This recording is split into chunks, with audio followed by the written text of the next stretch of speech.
Good afternoon, everyone. This is Victor from NewStars Migration. Welcome to the live sections again.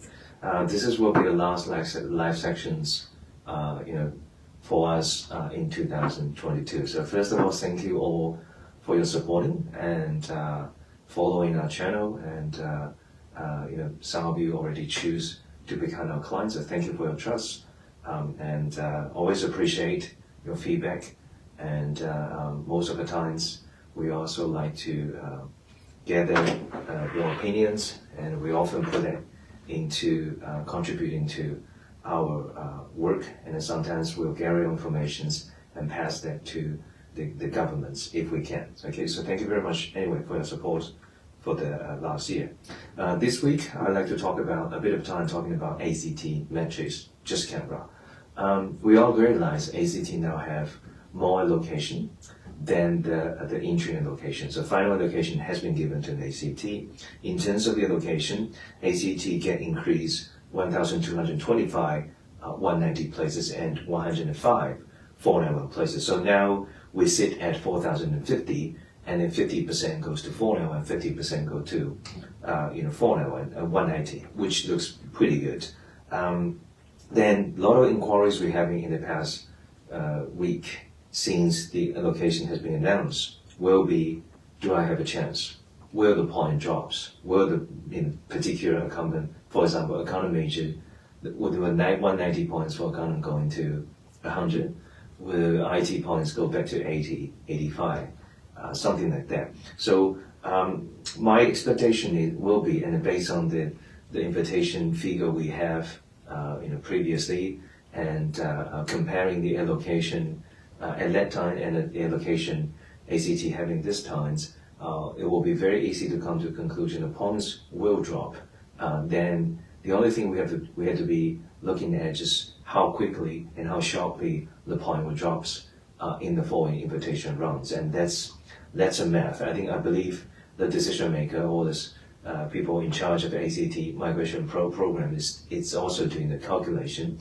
They have to come up with a figure to give a try. For example, previously, if one invitation round it's 200 places issued, now they probably have looking at about 600 places or 700 places in order to achieve the goal, which is trigger the certain amount of the nomination.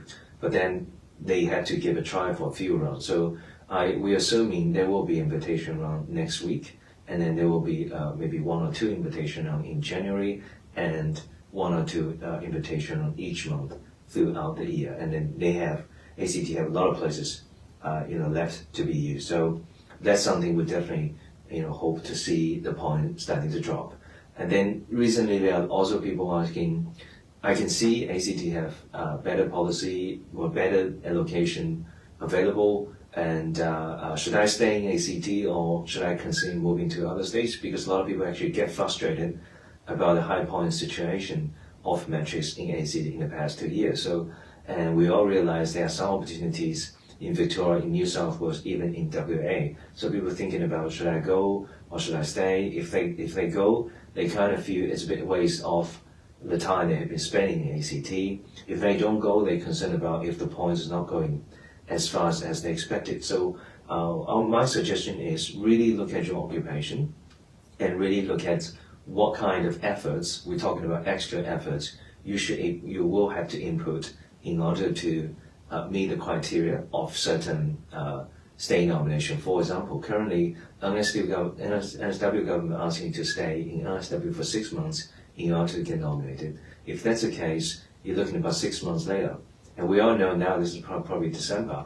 6 months later will be a new financial year. So, and at the meantime, if your matrix point is somewhere about 20 points, that's the current invitation points. My advice will be staying ACT. I think 20 points it's still within expectation, or you can expect it. Some occupation will drop as high as 20 points, 15 points. And for New South Wales, if you move into New South Wales, what's going to happen next financial year?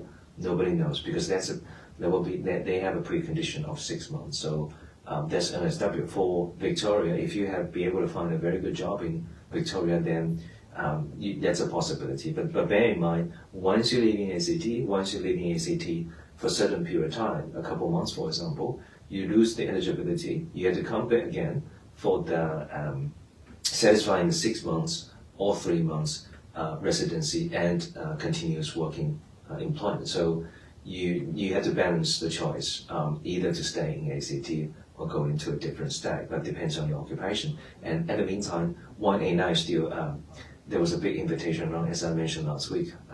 There was a big invitation round. You can prepare for that. You could increase your points, because we all know 1A9 does not really asking you to be any specific location for the application. You can apply even you are in ACT preparing for your matrix. So yeah, it's really depending on your current situation. Some people will have very close points to the current cutting off points of matrix, and if that's the case, I would suggest you just to be patient, stay in ACT, see how it goes. And there even a switch of mind between some people. Some people used to have a realistic expectation about 491 rather than 190, but now we have a bit more 190 places. Should you wait for 491 or 190? Again, let's wait for 1 round or 2 rounds to see how the points drops, how the points shift. If the 190 is starting to drop faster than 491, then if the points is close to your invitation points, it's probably worth to wait for a while for 190. We all know 190 will become a trend this financial year. A lot of states have more 190 places than 491. ACT now sits about 50-50, which is not too bad. So yeah, that's about some kind of suggestion we have. In some inquiries in the past week, people asking about should I stay or not. We simply ask them, stick to the criteria, stick to the requirement, and try to increase your points, either EY points or metric points. Since you've been in ACT for a certain period of time, I think ACT is still worthwhile for you to prepare your migration plan. So that's about our migration situation currently. But anyway, we're really looking forward to give you more advice in the new year in 2023, and hope we'd like to hear more advice and feedback from you. And I believe ACT government is expecting the same thing as well. They like to hear feedback from the potential applicants in order to improve the ACT migration system. So we are working on that. We are always, set ourselves as not as a migration agency, first of all. Second, as the communication bridge between the applicants and the authority.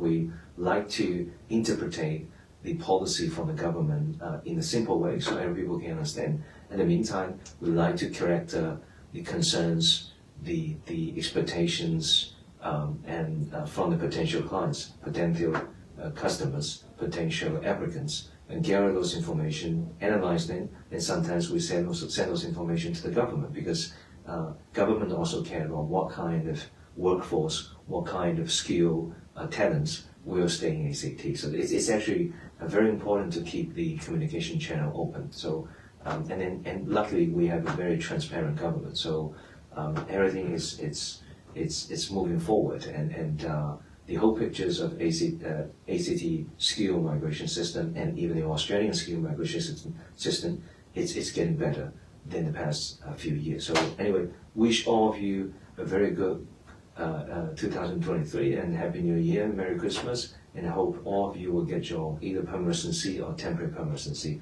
and we'll see you again next year, 2023. In the meantime, if you have any questions, you can still leave us a message on our Facebook page, and we'll respond to you. Probably not as promptly as we used to be, but then you'll get response once we get the time to look at our Facebook page. Thank you very much for following. Thank you.